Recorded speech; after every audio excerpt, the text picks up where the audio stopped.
Hi, everyone, and welcome to Kaizen, the constant experiment of team improvement.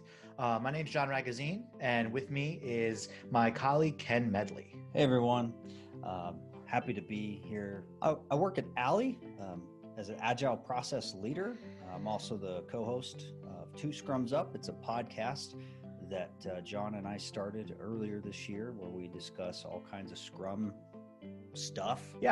So as I said before, my name is John Ragozzine. I'm located in Raleigh, North Carolina, and I am the director of Agile Process at Alley and Ken's co-host on Two Scrums Up. New episodes of the podcast come out every Tuesday, so we'd love for you to subscribe if possible, but we can put that aside for right now. The topic for today is Kaizen. Ken, what is Kaizen?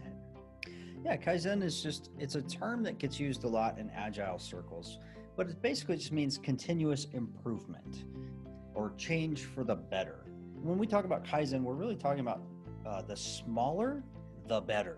When I think about large sweeping changes to process, that could be a Kaizen.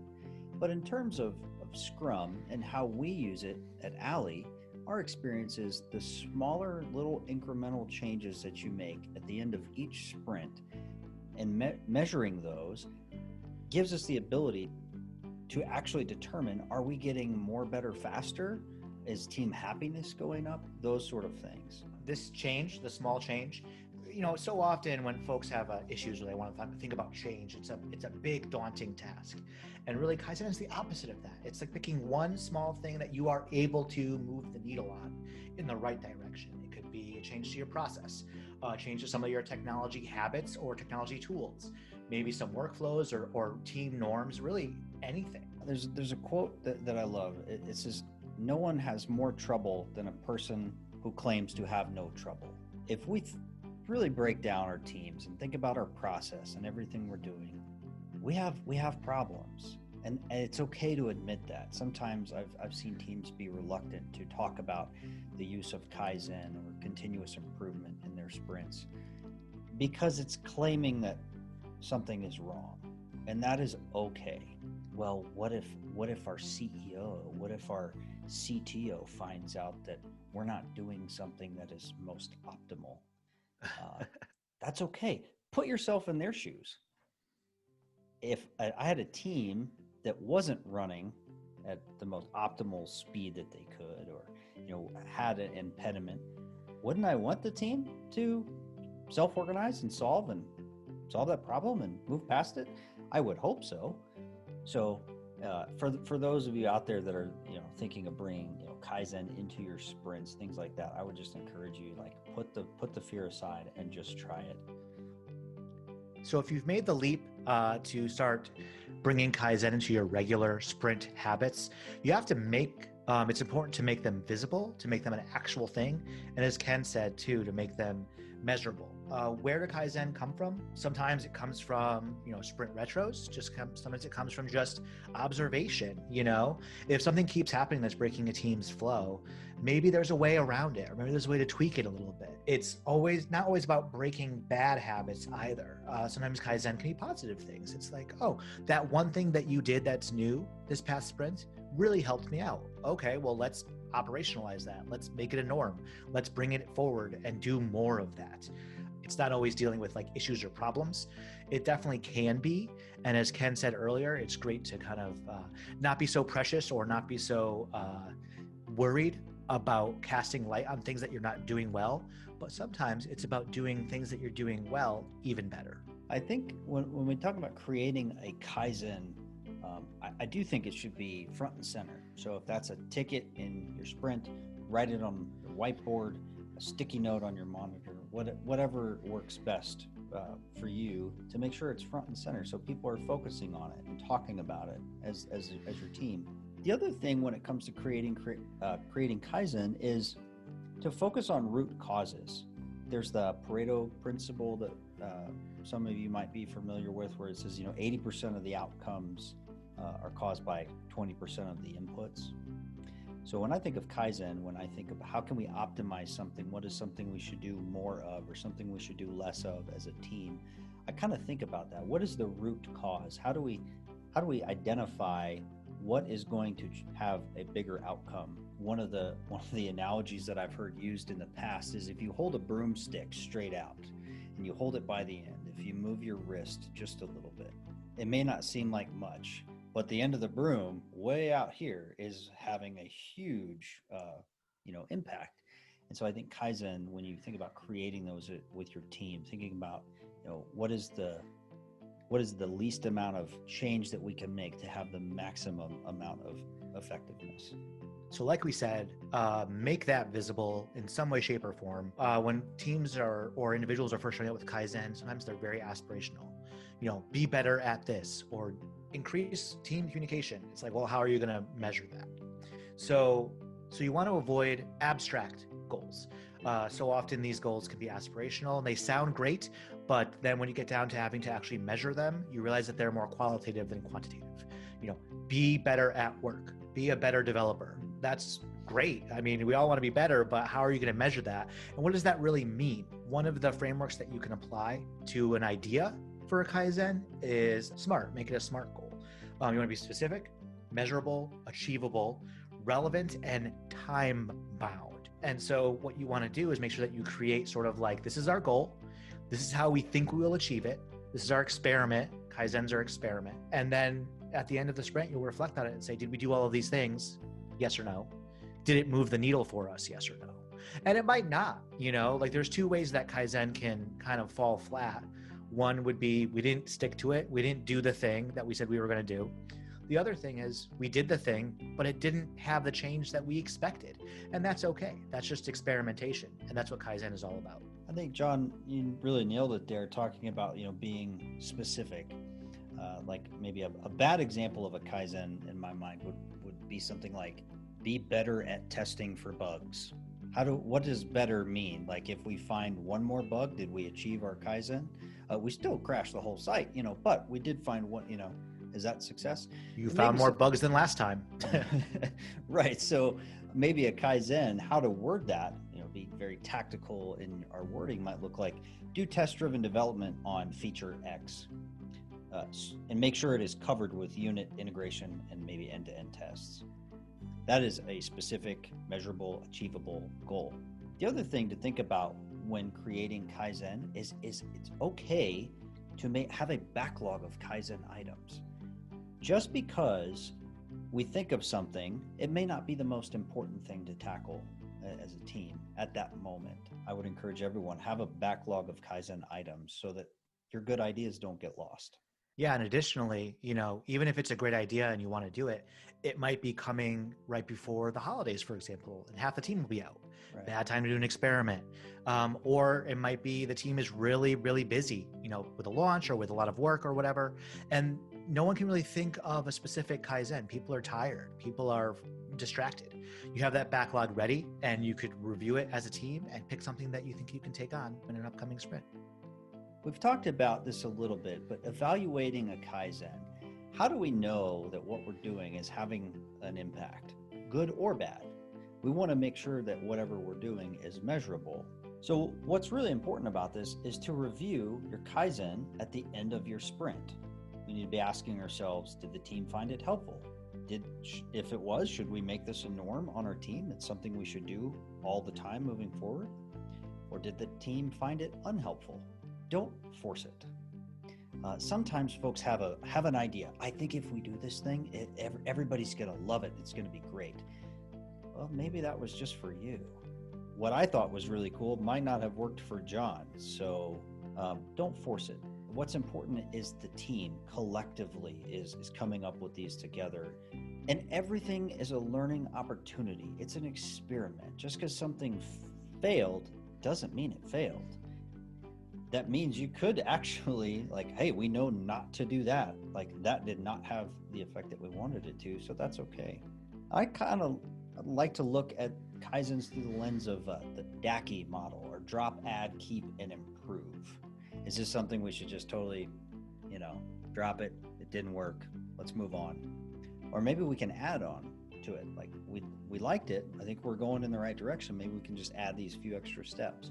Maybe it was great. We just flat out keep it. It's fine. Or maybe it didn't quite go the way we wanted it to, but maybe there's some things we can improve on. So the benefit of analyzing the Kaizen when they're done is it takes away sort of the pressure to come up with just the right solution in the future. If you have a problem, don't spend your time thinking about how we can solve it. Test something. And at the end, it's okay if you drop it. It's okay if you keep it. It's just a learning opportunity, like Ken said. I think it's also important to realize that you have to give things time. Yes, you want to have a small change. Yes, you want to make it pretty manageable and pretty achievable. That being said, it might take a couple of sprints before you really know whether it's having a positive effect, a negative effect, or a neutral effect.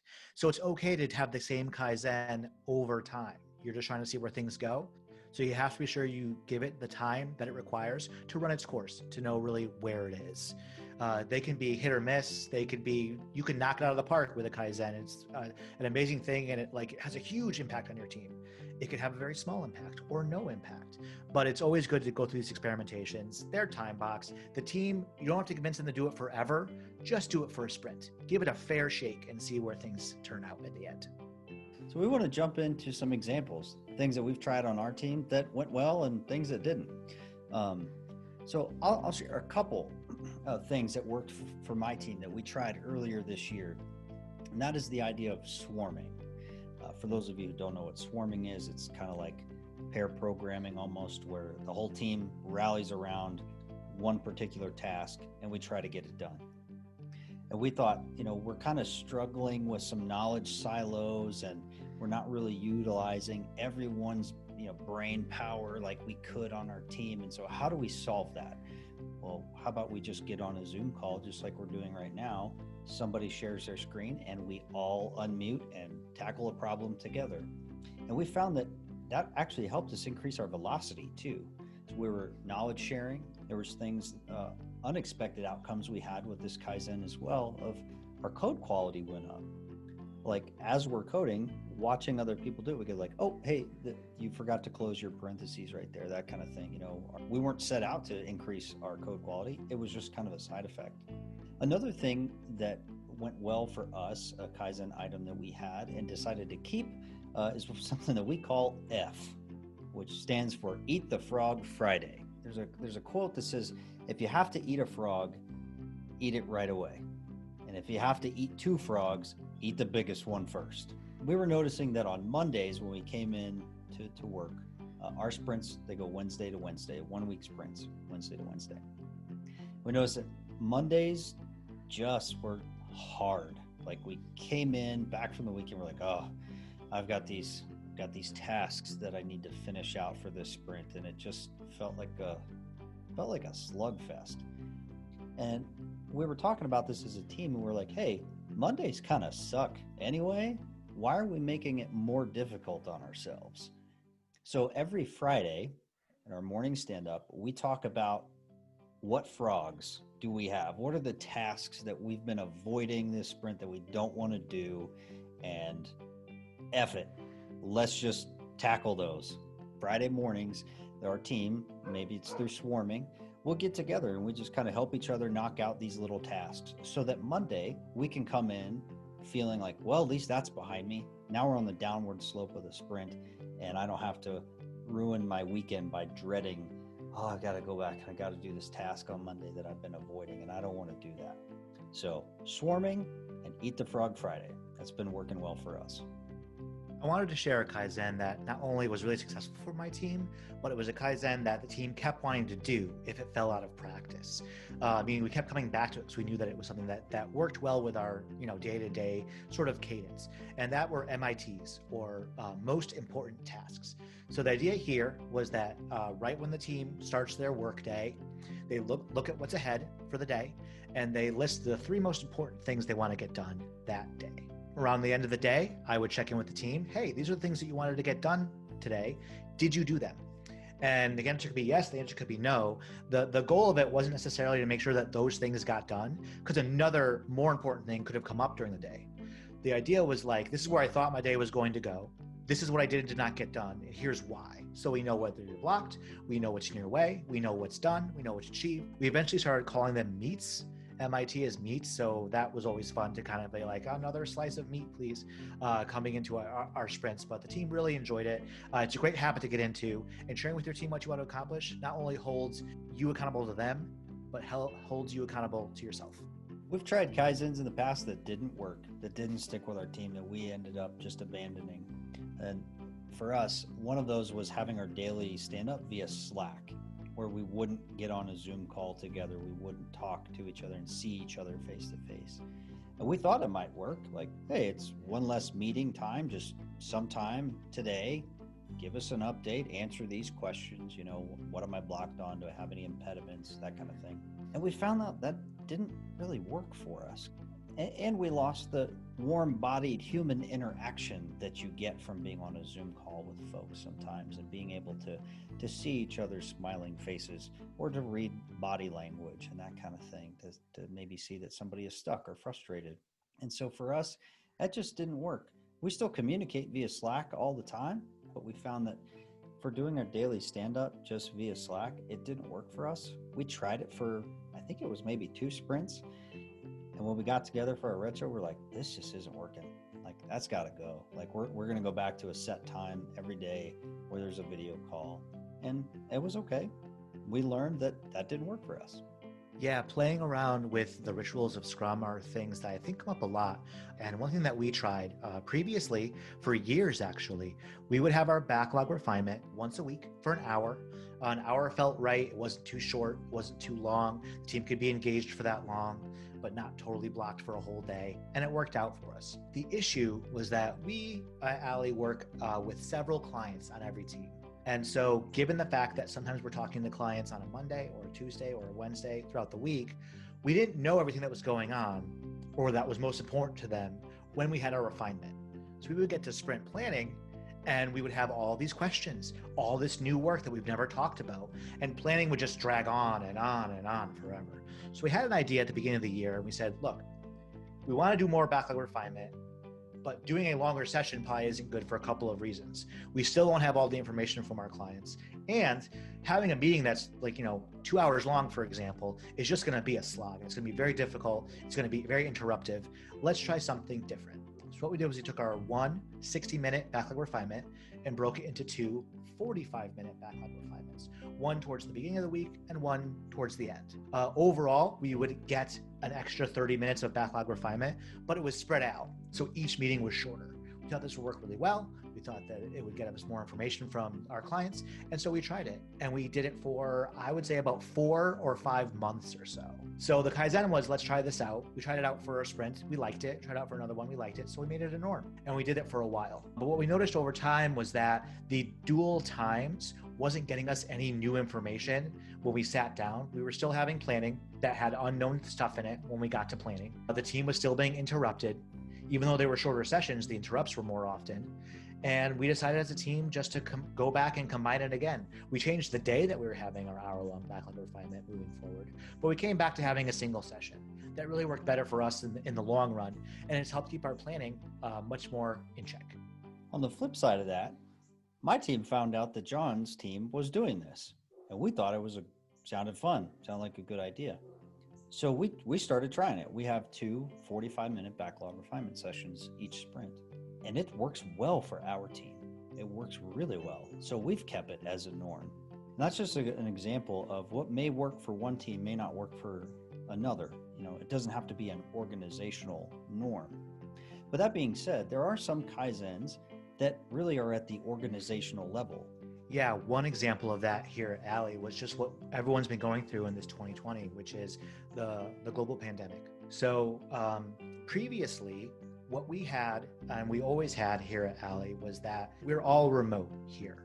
There's no home office, there's no HQ, there's no anything. Everyone's everywhere in the world. However, there was a shared workspace for some of the longer tenured employees that we have here in New York City.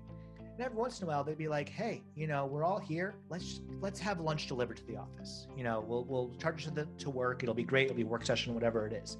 What that created was an unfair dynamic where anyone who wasn't in that New York office was not getting their lunch gratis. You want to have the experience of folks at home, same as people that are in an office or a workspace. Everyone gets a monthly lunch stipend. Really, it's just a food stipend. And it was $100. And the idea was like, look, over the course of the month, if you want, or if you need it, you can use this to like get some food, to maybe buy a coffee, to get out of your house a little bit. Use it as you see fit. Everything is going through our expense program. So everything's tracked, receipts are submitted, all that's good. And people were able to do that. It was a nice little perk. Suddenly the entire world was shutting down. Yes, a lot of us were still working from home, so that didn't change, but everything else around us in the world was grossly and vastly different. And that might put a lot of pressure on our own homes, our own households. Folks with kids might have the kids at home. People who had spouses who used to work out of the house might be working in the house now, or just general stress and strain of everything that was going on. So to more greatly ease that stress for the entire agency, they upped that lunch stipend and said, I know this has historically been for food. Now it's just going to be for whatever you think will make things better or easier for you and your family during these very trying times. It went up by 50%, and you could use it for anything, for groceries, for delivery, for toilet paper if you could find it, whatever you needed, whatever you had to do to make sure that like you were less stressed than you would be without it. We're pulling that back in again to see if that has an effect or not an effect. But that was an idea of like a change that we can try and then institute across the entire agency to just help the team move along, help our colleagues and coworkers move forward. It was definitely a change for the better. Another Kaizen that we've tried here at Alley actually resulted in a new tool that we built called HelperBot. Like John mentioned, our company is fully remote. We're fully distributed. So how do we do estimation for teams that are all spread out across the globe? Well, we built a thing called HelperBot that helps us with that.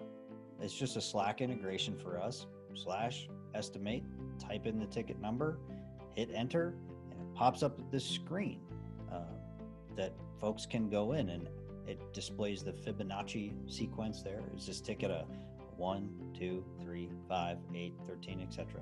So once all the votes are in, we can close the voting, and then there it is. So we were trying to solve a problem of how do we do estimation across the entire organization, and we needed a Kaizen. We needed some way to solve that problem, and we looked and we didn't find a whole lot of tools that were available. So sometimes it leads to new tooling needed, whether you create that tool or you go find a new tool, different integrations or whatnot.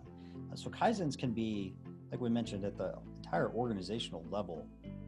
And I would encourage everyone listening to raise those up. If you have an organizational impediment that you can't solve with just your own team, be brave, talk to your supervisors, management, raise those things up, because senior leadership in organizations, they want to hear those things. They really do. They want to help folks do more, better, faster, and raising up organizational impediments is huge, and they can result in some really cool Kaizens. And likewise, if you have an idea or a thing that you think could improve the organization, bring it up, but bring it up as a Kaizen item. Hey, I have an idea. I have an experiment. Can we do this for the next 2 weeks? I think this will be the outcome. What do you think? It's not changing everything forever. It's giving it a try, testing a hypothesis, and seeing if things are better on the other end of it.